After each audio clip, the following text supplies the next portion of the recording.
Those are earliest the right about the same as it was last week.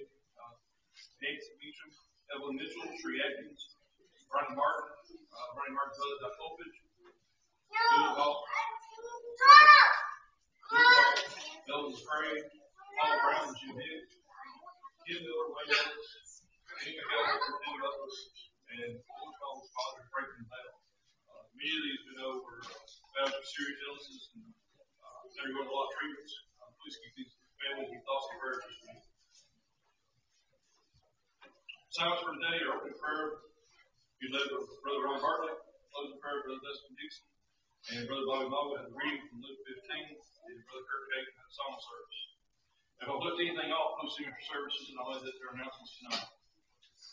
Upcoming events, the Tennessee Fall College Lectureship is this weekend, February the 22nd to the 24th, and also the 24th is our adjusted services here at the building. So those two things coming up this week. Internalization verse is 1 Peter 3:8. Finally, be ye all of one mind, having compassion one of another, love as brethren, be pitiful, be courteous. 1 Peter 3:8.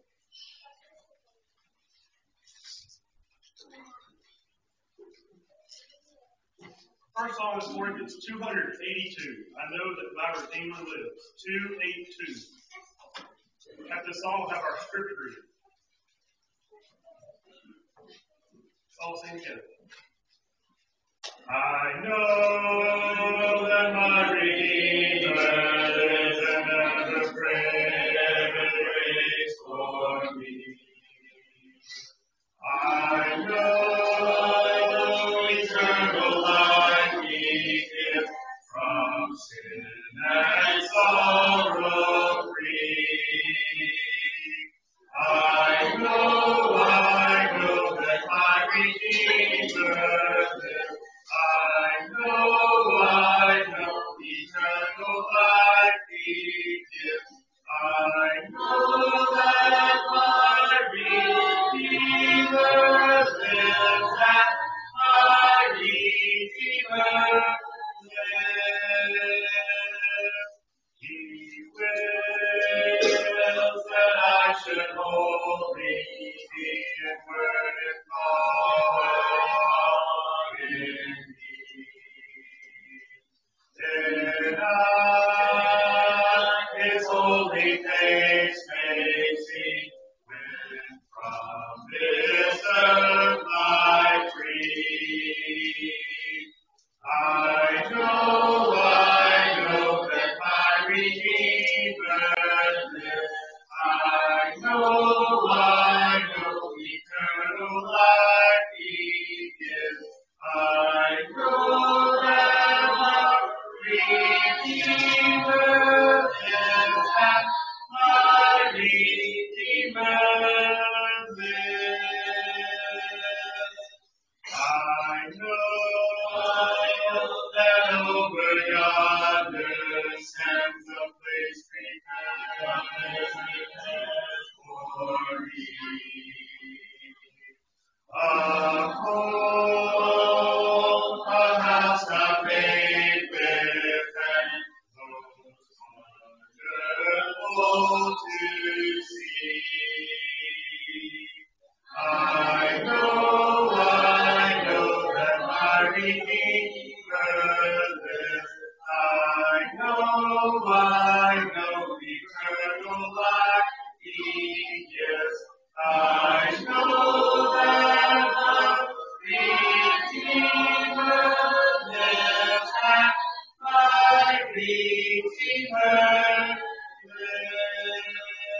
reading will be Luke 15, 11 to 32. And he said, a certain man had two sons, and the younger of them said to his father, Father, give me the portion of goods that belong to me. And he divided them unto his living. And not many days after, the younger son gathered all together and took his journey to a far country, and there wasted his substance with riotous living. And when he had spent all, there arose a mighty famine in that land, and he began to be in want. And he went and joined himself to a citizen of that country, and sent him into his field to feed swine. And he was great, fain to have filled his belly with the husk of the swine did eat, and no man gave unto him. And when he came to himself, he said, How many hired servants of my father's have bread enough to eat to spare, and I perish with hunger? I will arise and go to my father, and will say unto my father, I have sinned against heaven before thee, and no more worthy to be called thy son, but make me as thy hired servants. And he arose and came to his father, but when he was yet a great way off, his father saw him, and in compassion ran and fell on his neck and kissed him. And the son said unto him, Father, I have sinned against heaven and in thy sight, and no more worthy to be called thy son. The father said to his servants, Bring forth the best robe and put on him, put a ring on his hand, and shoes on his feet. And bring hither the fatted calf, and kill it, and let us eat and be merry. For this my son was dead, and is alive again. He was lost and is found. And they began to be merry. Now his elder son was in the field, and he came and drew nigh to the house and heard music and dancing. And he called one of the servants and asked what these things meant. And he said unto them, Thy brother is come, and thy father hath killed the fatted calf, because he hath received him safe and sound. And he was angry and would not go in, and therefore came his father and entertained him. And answering said to his father, Lo, these many years do I serve thee, neither transgressed I at any of thy commandments, and yet thou never givest me a kid that I might make merry with my friends. But as soon as thy son was come, which had devoured the living with harlots, thou hast killed him as a calf. And he said unto him, Son, thou art ever with me, and all that I have is thine. It was meant that we should make merry and be glad, for this thy brother was dead and is alive again, and was lost and is found.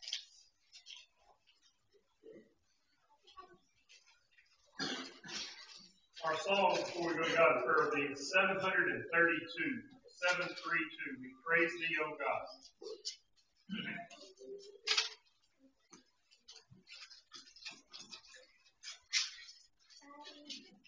732. We praise thee, O God, for the Son of thy love, for Jesus who died and is now come above. Hallelujah, thine the glory. Hallelujah, amen. Hallelujah, thine the glory. Revive us again.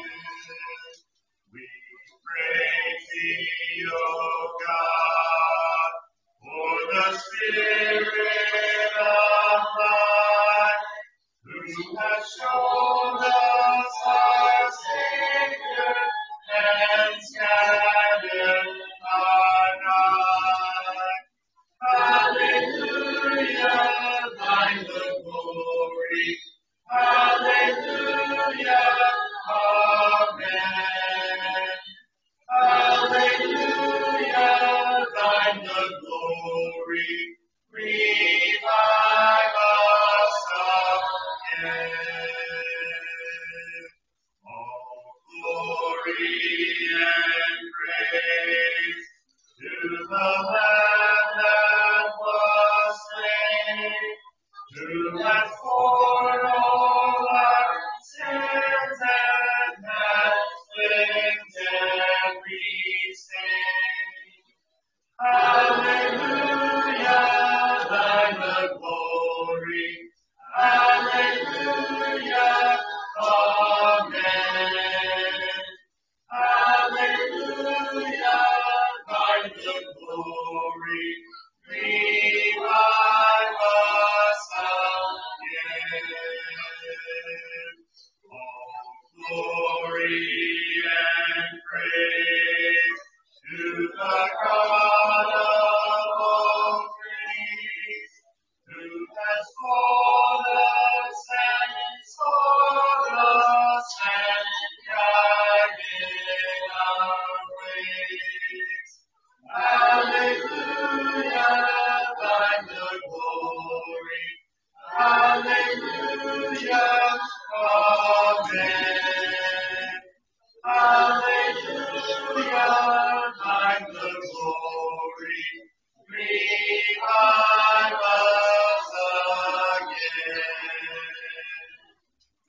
soul be rekindled with fire from above.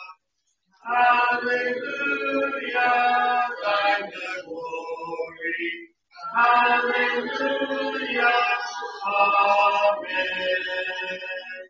Hallelujah, thine the glory.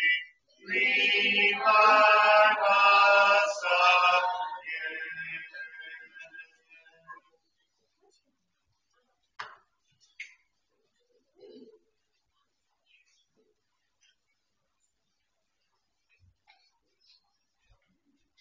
Hey, pray with me, please.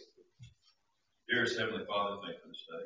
Thank you for allowing us another opportunity to come together and worship you. Pray, Heavenly Father, everything that's done here today is well pleasing in your sight and do much good for the kingdom. Thank you, Heavenly Father, for allowing us to live in a place that lets us come to this setting of your outside of the process and your prayers. Heavenly Father, we ask you to be with you. Each individual that's here today, that our minds are turned towards you during this hour at all times. Heavenly Father, we pray that we would be ones to turn the lesson for us and give them good recollection as the lesson is prepared for us. Heavenly Father, we ask you to be with those who may be missing today, traveling and sickness, and to do your will, be with them, safety, and allow them to return back to us safely. Please, Heavenly Father, be with us this hour, forgive us our sins, in Christ. Amen.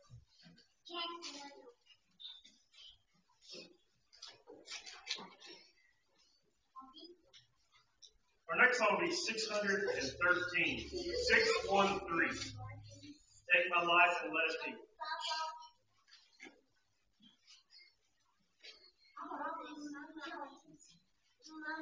613.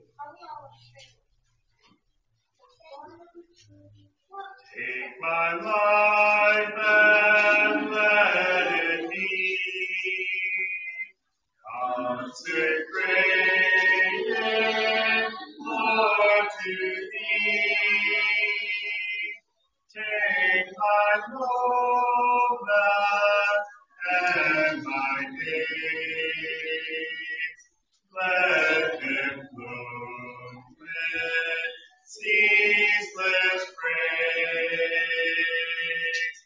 Take my hands and let them move. At the impulse of thy love, take my feet and let them be swift and beautiful for thee. Take my voice and let me sing, always only for my King. Take my lips and let them be filled with messages from thee. Take my silver and my gold, none of my good I withhold.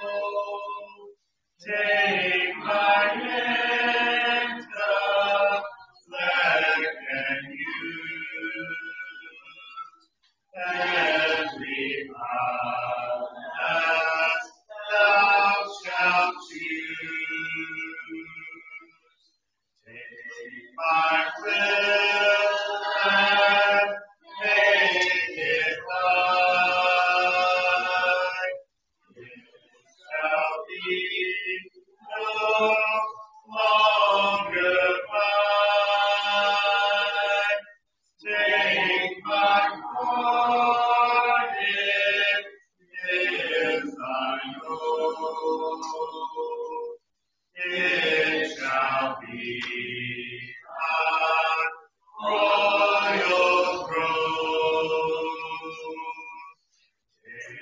my love, my Lord, I pour.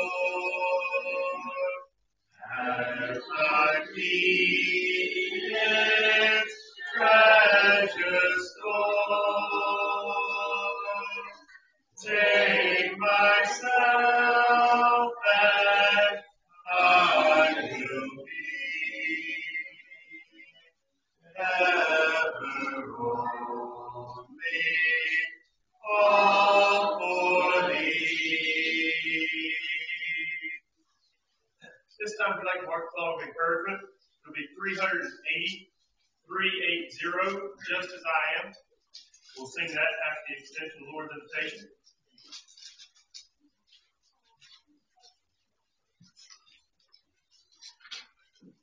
After you have that marked, you would turn to 415. 415, More About Jesus. We'll sing this song for the rest of the hour. Next stand as we sing, you may. 415.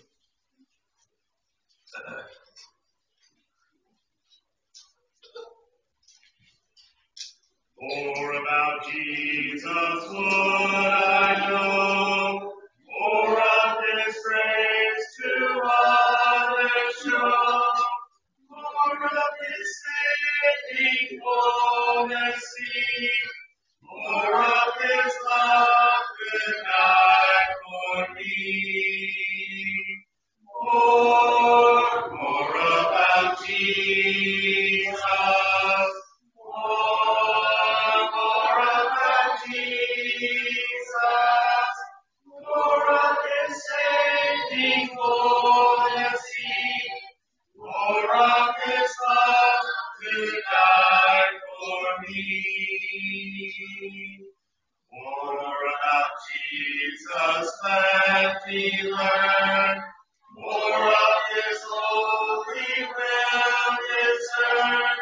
Spirit of God, my teacher be, showing the things of Christ to me. More about Jesus.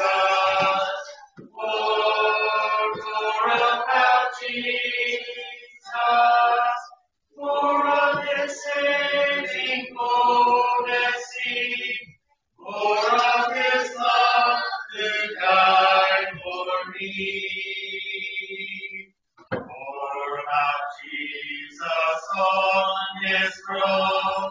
Riches in glory all His own. More of His kingdom sure increase.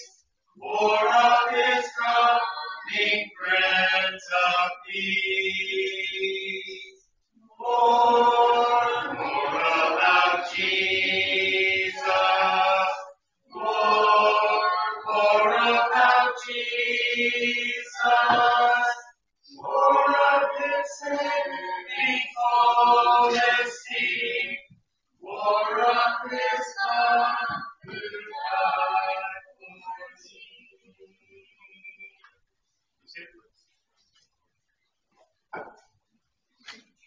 I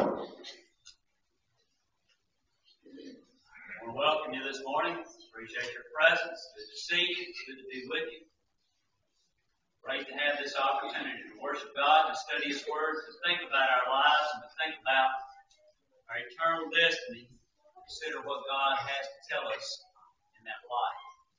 We want to continue thinking about relationships today. Look at it for about 5 weeks now, maybe 6. And today we want to think about the idea of being brethren. Being brethren. Our internalization verse this week is 1 Peter 3 and verse 8.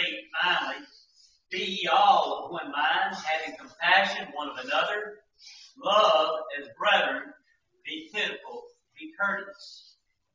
Thinking about the idea of brethren, we want to think about what Jesus thought about it. When we think about modern concepts of the church, we think about the idea that has been put forth of the institution, the church, being an institution.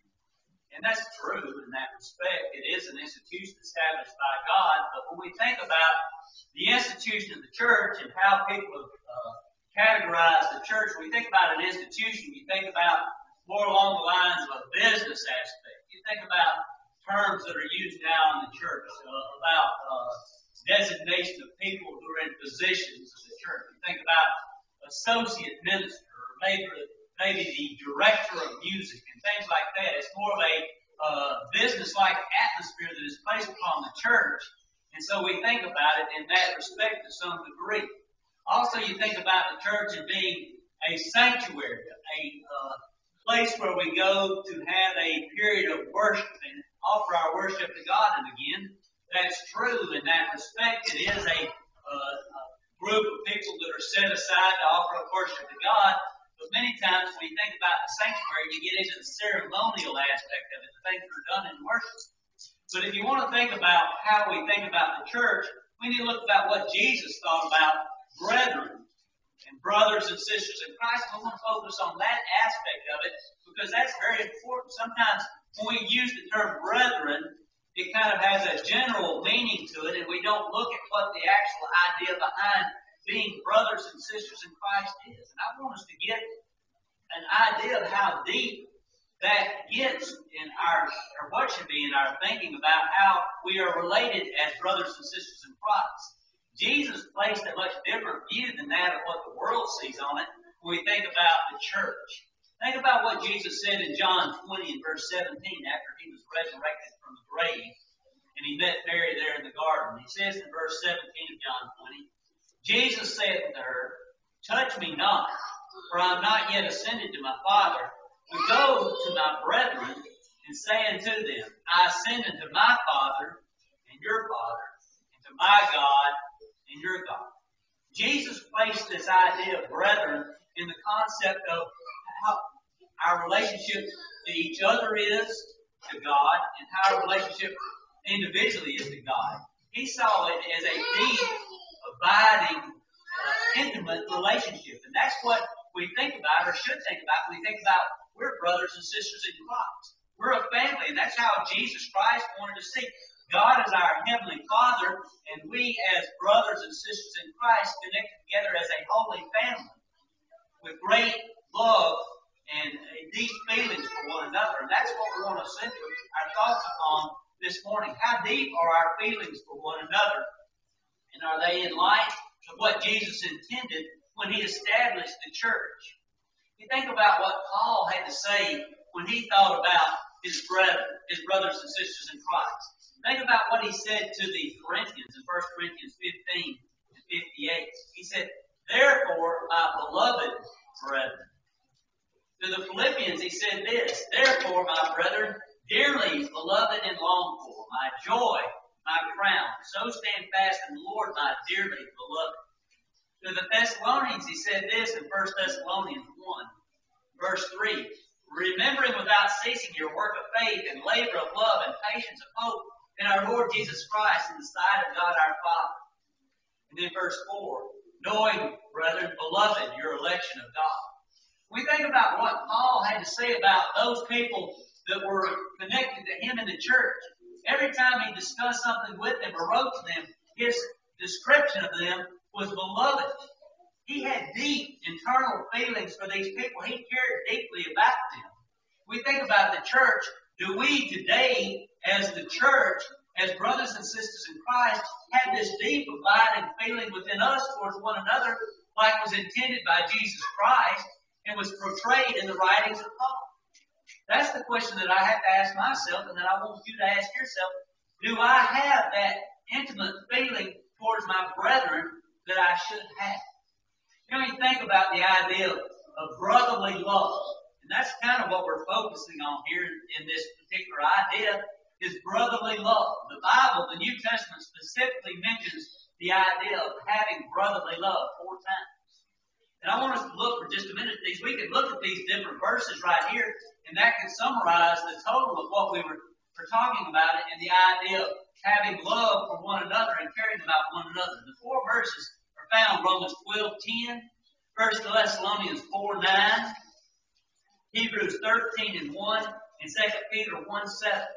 And I want to think about these things right here for just a minute, just in mentioning them. First of all, we think about brotherly love, how we care about each other. The first thing that I want us to think about is 2 Peter 1 and verse 7. 2 Peter 1 and verse 7. This is where Peter is teaching the things that we're added to, the Christian graces, the things that we are added to. And he completes this particular list of things by saying, if you don't add these things to you, then you have lost your idea of what has been done for you in saving you, and you have no hope of heaven. And in that list, it says, and to your godliness, brotherly kindness, and to brotherly kindness, love. So when we think about being brotherly and having love toward one another, if we don't add this particular aspect of our caring for one another to our list of graces, if our attitudes toward one another is not to the point where it should be, we don't have any hope of heaven. We have to love one another to the degree that God expects us to in order to be able to go to heaven. Secondly, I want to look at what Romans 12 and verse 10 says about this particular aspect. It says, be kindly affectionate one to another with brotherly love, in honor, preferring one another. We think about how we feel about one another. You know, we have friends throughout the world. We have associates that we work with. We have associates that we go to school with. There are people that we deal with all the time. And there are people that have a lot of things that we have a lot of things in common with. But do we love our brethren? Do we prefer each other above those people of the world? God, by inspiration, tells us that we are to love each other more dearly, more deeply, than we care about anybody else in the world that's outside the church. That's a very important concept that we think about in what Jesus had designed the church for. To have that deep, intimate feeling for each other, so deep that it closes or puts beside or outside that particular avenue or depth of love the world. And then he says in 1 Thessalonians 4 and verse 9, but as touching brotherly love, ye need not that I write unto you, for ye yourselves are taught of God to love one another. When Jesus was upon the earth, he said, another love, this thing I teach you, to have love one for another. We should know this. This should be a part of us. We're taught of it in the scriptures, but it should be so deep within us that, I shouldn't have to bring this lesson up. I shouldn't even have to talk about this because we love one another so deeply. We care about each other so deeply. We're so involved in each other's lives that this lesson should not really even need to be taught. Is basically what that's talking about. You know it. You should know it. It should be a part of your lives, and it should show. And then finally, in Hebrews 13 and verse 1, it says, let brotherly love continue. It's something that doesn't go away. It's something that continues on from the time that we're associated with one another till the day that we die. Brotherly love, when it comes to Christian love, when it comes to being brethren, it's there. As we go through life, I think about there are people that I was close friends with in high school that I haven't talked to in years and years and years, and we don't have anything to do with each other. But it shouldn't be that way in the church. We should be so close that we should be bonded together, and it should always be that way throughout our whole lives. It is to continue until the end. And when I think about some of the people who have gone their way, I feel like that they didn't have the brotherly love that we're thinking about here. There are things in this world or things that they wanted that were more important to them than you and I. And that's sad to me because, I have love for them and I had love for them, but they didn't have that same love, I don't think, for me and for you that they should have had according to what the scriptures teach. But brotherly love is to continue. It's to go on and on and on. There's no end to it. And we can see that it doesn't end even in death because brotherly love will be a part of heaven itself. And so we're talking about something here and now that is going to transpire or go all the way through from now until even into eternity. And so we can end our lesson right there, but I want us to think a little bit more about what it means to be a brother. What does it mean to be a brother? If we go to the scriptures and look at some illustrations of what brothers are like, let's first go to Genesis chapter 4. and think about Cain and Abel. We think about what is a brother. And we know that story very well. Cain killed his brother Abel. So we won't go to that one and look at that as an example of what a brother should be like. We can move on down the scriptures and look at Genesis chapter 37. Joseph and his brothers. What kind of brothers were they? Threw him into a pit, sold him into bondage, threatened to kill him. We know what a brother is not, based upon these. But I want us to look for and think for just a minute about the illustration in the New Testament in Luke chapter 15, the one that we had for our reading this morning. The story of the prodigal and his older brother. You know, so often we look at this story and we think about the younger brother's relationship to the father and the older brother's relationship to the father and to the brother. But you know, when we step back and look at that, this is a story about brotherhood as well as it is a relationship to the father. You think about the younger son. What did he think about his older brother? He didn't care.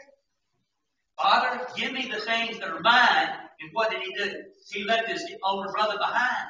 He didn't think about anything that was going on as far as what had to be done there, what the responsibilities were, what was going on. He just took off and took care of himself. And the older brother, we have used that illustration quite often. He didn't care what that younger brother was doing or what happened to him out there when he had left. There's nothing ever mentioned about the older brother being concerned. The father looked constantly down the road, being concerned about what was going on with the younger brother, hoping that he would come back. The older brother, he was just going about taking care of his business, doing what he needed to do, with no concern whatsoever about what was happening to his younger brother. And then when he got back and things were going well and things were good, and it was time to celebrate, he was bitter about it. He didn't care. This is an illustration or a story of what brothers are not to be as well. And this is about the church. And it's not about throwing a brother in the pit or killing a brother or doing something horrible. This is about being unconcerned, indifferent, caring about your own life. When we talk about brotherly love, about loving one another, indifference, uncaring is just as bad as being hateful and mean and throwing them in the pit and trying to kill them. And we don't often see it that way. God does. Jesus Christ does not want us to be that kind of people. We can't be that kind of people and be right with God and be truly brothers as we ought to be. The Bible is clear about this. Think about what it says in 1 John 3 and verse 14. We know that we have passed from death into life because we love the brethren. He that loveth not his brother abideth in death. Also in verses 20 and verse 21. If a man say, I love God, and hateth his brother, he is a liar. For he that loveth not his brother whom he hath seen, how can he love God whom he hath not seen? And this commandment have we from him, that he who loveth God love his brother also. The Bible's clear. We have to have that deep, intimate relationship with one another in order for us to be the true church of Christ. Is it there? Is it what Jesus intended for it to be? 1 Peter 2 and verse 17, honor all men, love the brotherhood. You know, we think about brotherhood many times. We think about all the many different congregations that are a part of the Church of Christ. But we are a brotherhood here. This is a brotherhood at Robertson County. It says love the brotherhood. We are to have that sort of attitude towards each one of us here that would be where we are rejoicing with those who rejoice and weeping with those who weep. Encouraging. Doing all that we can to help each other to have the kind of life that looks forward to heaven. Because here is a bit of heaven on earth. You know, Jesus emphasized the importance of this relationship right here. Looking at Mark chapter 3, Jesus, they're talking to it, and they come to it in verse 31. It says, there came then his brethren and his mother, and standing without, sent unto him, calling him. And the multitude sat about him, and they said unto him, behold, thy mother and thy brethren without seek for thee. And he answered them, saying, who is my mother and my brethren? And he looked round about them, which sat about him, and said, behold, my mother and my brethren. For whosoever shall do the will of God, the same is my brother, and my sister, and my mother. Jesus Christ placed greater emphasis on the spiritual family, those who were seeking after God, than he did his own physical family, his mother and his physical brothers and sisters. Jesus said it's more important to place your care and concern on the church of Christ than it is your physical family. Do we treat brothers and sisters in Christ better than we treat our blood relatives? Well, let's think about it for just a minute. Why should we focus our attention so much on each other? Why? First of all, I want you to think about the idea of the fact that the weight of the cost of discipleship is so great that each and every one of us needs the help and the support, all that we can give. Think about what it says, what Jesus told those who would be his disciples. Think not that I have come to send peace on the earth. I came not to send peace, but a sword. For I am not come to set a man at variance. For I am come to set a man at variance against his father, and the daughter against her mother, and the daughter-in-law against her mother-in-law. And a man's foe shall be they of his own household. He that loveth father or mother more than me is not worthy of me. He that loveth son or daughter more than me is not worthy of me. And he that taketh not up his cross and followeth after me is not worthy of me. Brethren, that is a hard saying. That is a weight that is very heavy. When you have to give up those that you love and care about, who have been a part of your life for a long, long time, because of Christ, that's a hard burden to bear. And so when we think about the love that we should have for one another, that is a love that is there to fill that void, to build that person up who has lost that relationship, who doesn't have that intimate love and care because they've gone to follow Christ. And all of us in some form or fashion have had to bear and do have to bear the weight of that cost of discipleship. That's why we have to love each other as deeply as we possibly can. Secondly, it's imperative that we have brotherly love because of the needs that it has to meet. Think about what we just talked about, the weight of discipleship. There are people who don't have the kind of family life, physically speaking, blood relatives that will support them and encourage them. You think about other single mothers who have to raise their family, who don't have a husband to support them and carry on. You think about people who have to leave family and go to school and they're off by themselves, who need them, somebody to support and encourage them spiritually speaking. There are a lot of different things, physically speaking, dysfunctional families, families that don't have all the things necessary to feel the love and the comfort and the security that's necessary to get through this life and to feel good about this life. That's what Christian love is all about, is filling those voids that are not there to be filled physically speaking because those people are not doing what they're supposed to do there. But you know, even above and beyond that is the spiritual absence of need is caused. You know, there are people who don't have people to support them in the church. Many of us are very fortunate in this respect. We have parents or grandparents or brothers and sisters who are Christians, who are trying to live right, who are trying to be godly, and so we can rely upon that and be strengthened by that. But there are people who don't. They're by themselves in the church in respect of no mother, father, brother, sister, who are one to Christ. And they need to have that feeling of love and care. And so we need to be there to fill that void for them. You know, we think about it also, brotherly love is the great light that we shine into the world. Jesus said it this way in John 13:34 and 35. A new commandment give I unto you, that ye love one another as I have loved you, that ye also love one another. And by this shall all men know that ye are my disciples, that ye have love one for another. The world only will see, to a great degree, Jesus Christ in the way that we treat one another.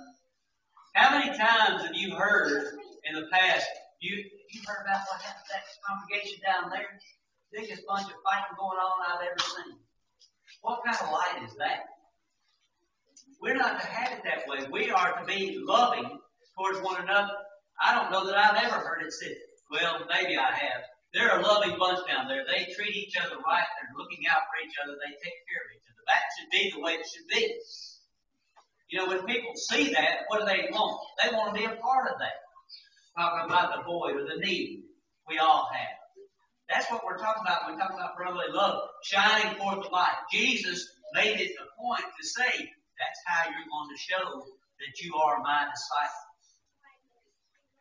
We think about our love for our brethren. It gives us an opportunity to imitate Jesus Christ himself. Hebrews 2, 9 through 11 says, but we see Jesus, who was made a little lower than the angels for the suffering of death, crowned with glory and honor that he might by the grace of God should taste death for every man. For it became him for whom all things and by whom all are all things, in bringing many sons into glory to make the captain of their salvation perfect through sufferings. For both he that sanctified and they that are sanctified are all one, which cause he is not ashamed to call them brethren. Jesus Christ was not ashamed of you and I. He was willing to go through everything that he went through to call us to God, to provide for us means of salvation. And we have opportunity in showing our love for one another and sacrificing for one another and doing for one another, being just like Jesus Christ, the author of our salvation. Brotherly love. When we treat each other in a way that God has prescribed for us, it shows that we truly understand what God has done for us. 1 John 3 and verse 16. Hereby perceive we the love of God, because he laid down his life for us, and we ought to lay down our lives for the brethren. We show that we understand what great sacrifice God made for us by making the sacrifices that we make because we love each other. Failure to do the things that we need to do for each other and showing that we care is an indication that we don't truly understand or appreciate what God has done for you and me. How well do we display our brotherly love toward one another in our lives? Think about what 1 Peter 1 and verse 22 says. When you think about how well we display our love. It says, seeing ye have purified your souls in obeying the truth through the Spirit unto unfeigned love of the brethren, see that ye love one another with a pure heart fervently. How well do I show that I love you? This particular passage of Scripture says three things that I think that we need to think about when we think about how well we care for one another, or how well we show we care for one another. First of all, it says, talking about purifying your souls and obeying the truth. That basically is talking about the idea that as Christians we obey the gospel, the plan of salvation, hearing, repenting, confessing, being baptized, becoming a Christian. That's purifying our souls. But after that, then here's what takes place. This is what shows in our lives afterwards. An unfeigned love for the brethren. An unfeigned. That word there means sincere, not false. Do we have a sincere love of the brethren? What is a sincere love of the brethren? It's more than just, hi, how you doing, a smiley face, and that's the end of it. Sincerity, something that is deeply concerned and will go beyond and do whatever is necessary to take care of a person that they care about. It's not a semi-situation. It's full-blown, sincere.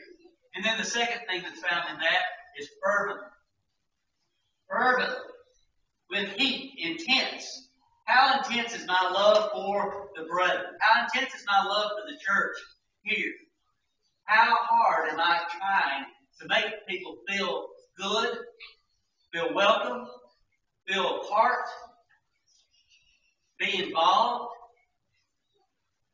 Am I doing my best to do all that I can to make this congregation all that it can be for the benefit of everybody that's here? Think about what makes a person want to do the most that they can for an individual.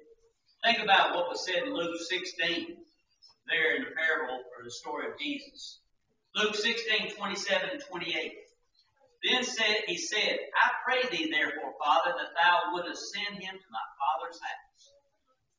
For I have 5 brethren, that he may testify unto them, lest they also come into this place of torment. What produces within our hearts, the desire for brotherly love? The very fact that we know in the end that a person is not saved, what they're going to suffer. This is the man who was cast into hell, who didn't take advantage of his opportunities when he was on earth to do what he could do to show brotherly love towards his fellow man. He was cast into hell, and he looked back into life on this side of eternity, and he saw his 5 brothers and sisters, and what was it? He cared so deeply about them that he wanted to do anything possible to help them to know what needed to be done and for them to do what needed to be done in order to be saved. You want to know what causes sincerity and fervent attitudes? Is knowing the seriousness of what we're dealing with when we think about how we treat each other. Paul did it, or said it the same way about his Jewish brothers in Romans 10. Brethren, my heart's desire and prayer to God for Israel is that they might be saved. Is that our desire for each other? Is that what we think about when we think about the church here at Robertson County? I want everybody here to be saved. I'm going to do everything within my power to help us all get to heaven. You know, how well do we display it? We show it when we think about how our influence affects other people. You know, we're going to be held accountable for any kind of indifference that we have. Jesus said in Matthew 5:18, and whosoever shall receive one such little child in my name receiveth me. But whosoever shall offend one of these little ones which believeth me, it were better for him that a millstone were hanged about his neck, and that he were drowned in the depth of the sea. Woe unto the world because of offenses, for it must needs be that offense comes. But woe to that man by whom the offense comes. We need to be very careful about how we display ourselves towards one another. We don't want to offend each other. We don't want to cause anyone to stumble, because we will be held accountable for that.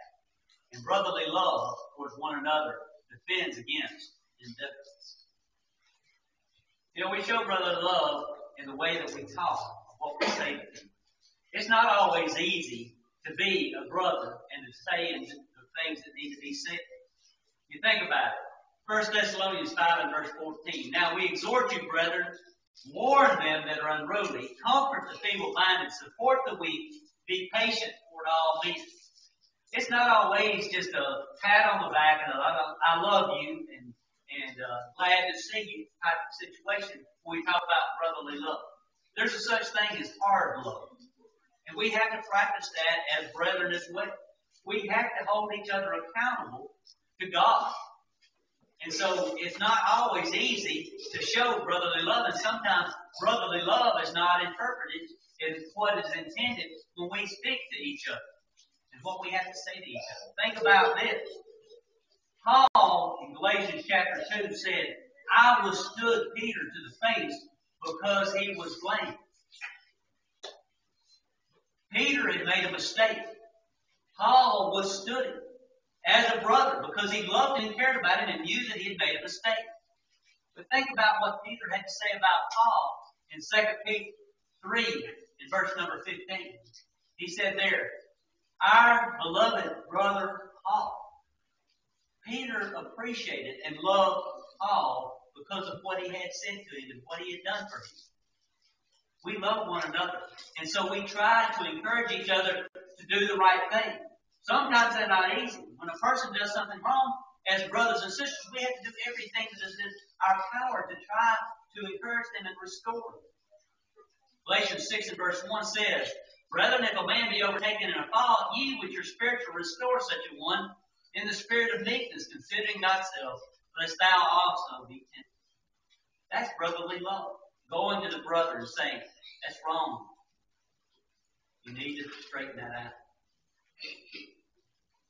We show brotherly love because we are persistent.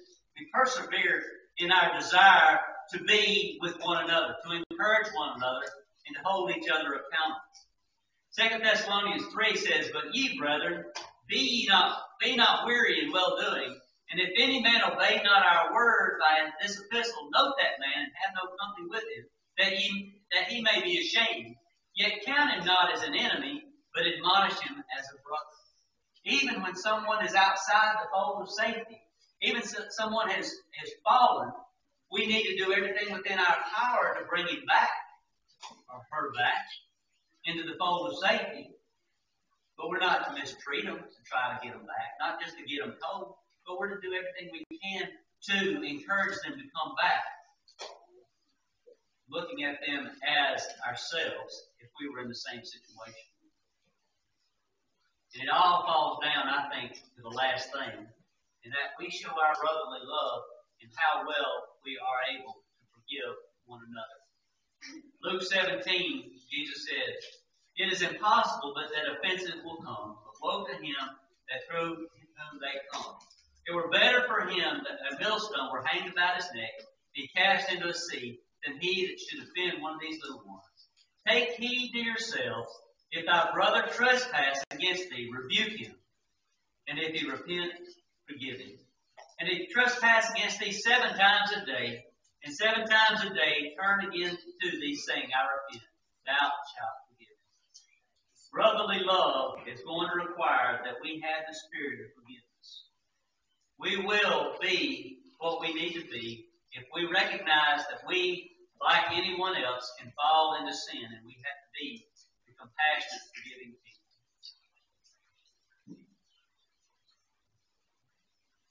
Brotherly love is a feeling. Brotherly love is more than a feeling. Brotherly love is an action. Galatians 6 and verse 10. "As we have therefore opportunity, let us do good unto all men, especially unto them who are of the household of faith." We have a responsibility as Christians to shine our light to the world. But here Paul says that we have a greater responsibility to one another here in the church than we do even to the world.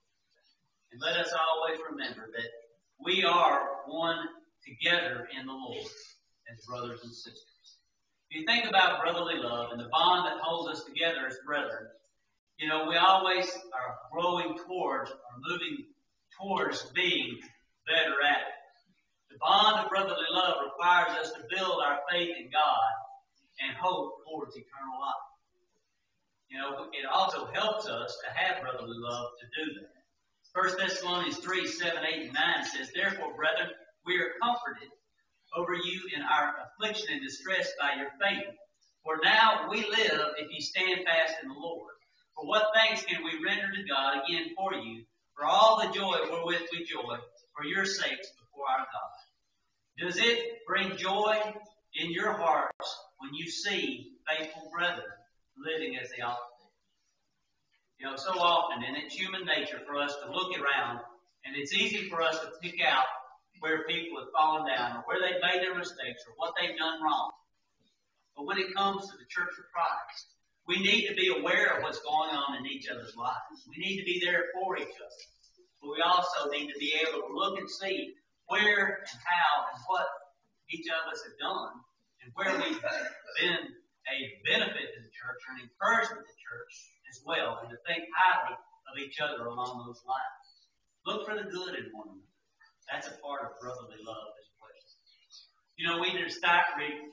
It requires us to build a stronger bond between one another. That's what the church is all about. We're growing closer together and closer to God.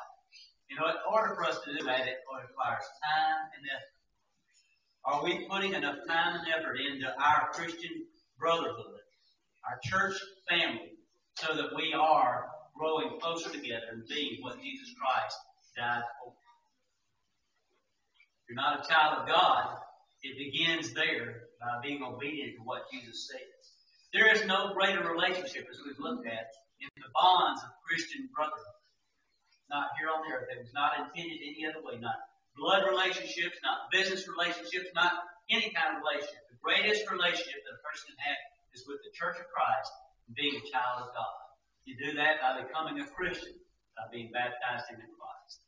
When you think about brotherly love and how we've treated the brethren and how we've lived our lives, sometimes we fall down. We don't show the kind of Christian living that we ought to. we might need to make that right. This morning, are you a brother in Christ? Are you a faithful brother in Christ? If you need to make things right, I want you to consider that and do it as together we stand in Christ.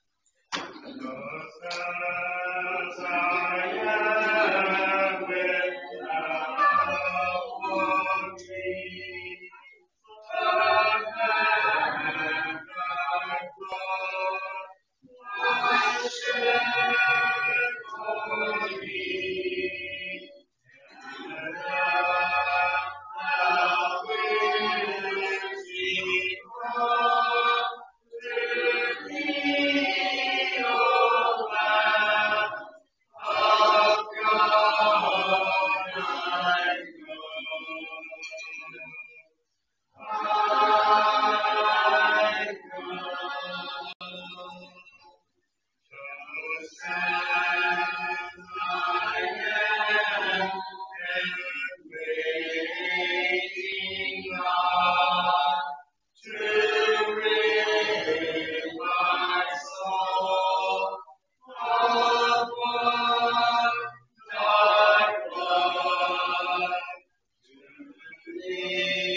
Be seated, please.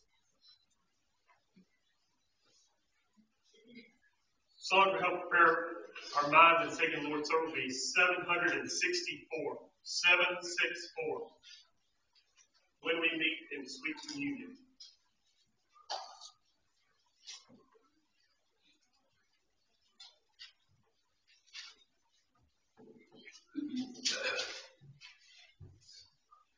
When we meet in sweet communion, when the tasting bride is spread, hearts are brought in close.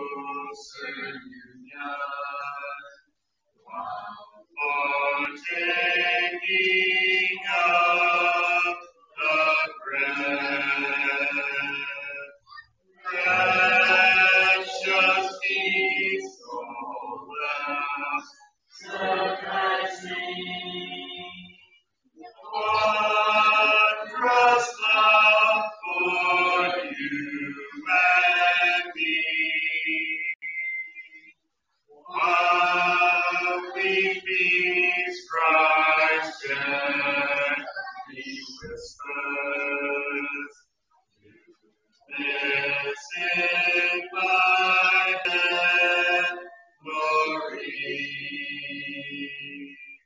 God so loved, what wondrous measure,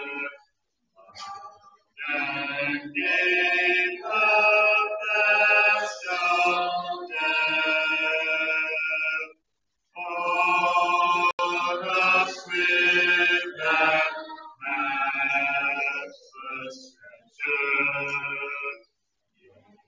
For us His life was given. Precious peace, all else surpassing. Wondrous love for you and me. While we peace Christ gently whispers, this in thy name, glory. Peace divine, all else surpassing. Precious blood for you and me. While we serve Christ gently whispers, this in my name, glory. Precious peace, all else surpassing. Wondrous love for you and me. While we peace Christ sends me to serve. It's in thy name, glory.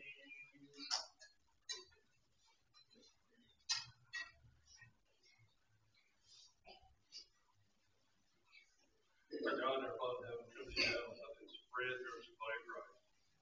We pray, Father, that you know our hearts and we do this marriage is so complete in thy sight. In Jesus' name. Amen.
Lord, grace and peace be with us now throughout the give of our needs and help us to give cheerfully and this prosper. In Christ's name, amen.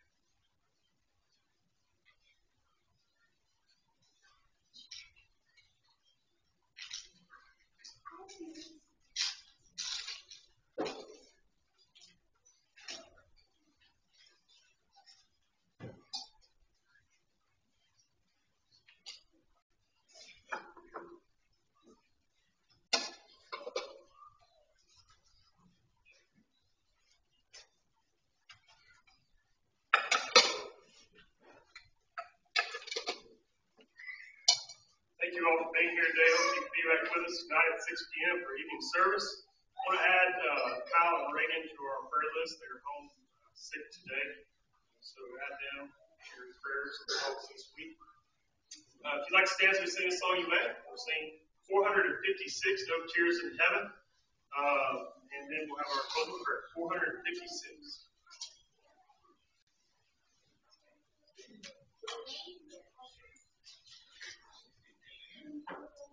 Sing the first and last verse.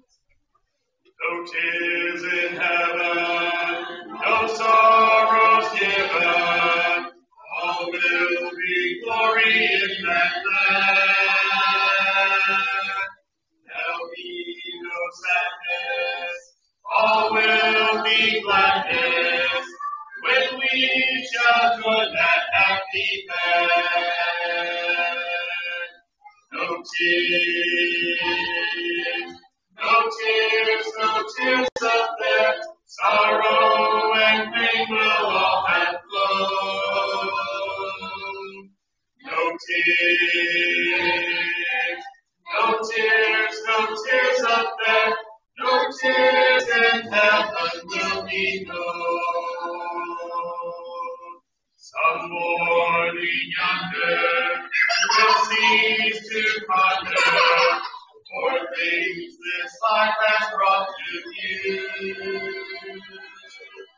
All will be clearer, loved ones be dearer, in heaven where all will be made new. No tears, no tears, no tears up there. Sorrow and pain will all have flown.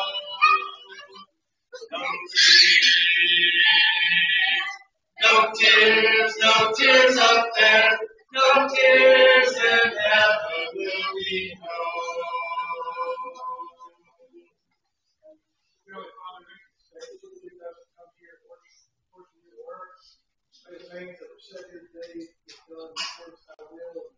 They us as Christians take it and apply it to our everyday walk of life. Father, I ask you to be the sick and the ones that have lost loved ones to comfort them. I ask that you be the ones fighting to protect our freedoms overseas and bring them back safely to us. Be the ones that are traveling with us to our nation and bring them home safely to us. As we depart from this place, I ask for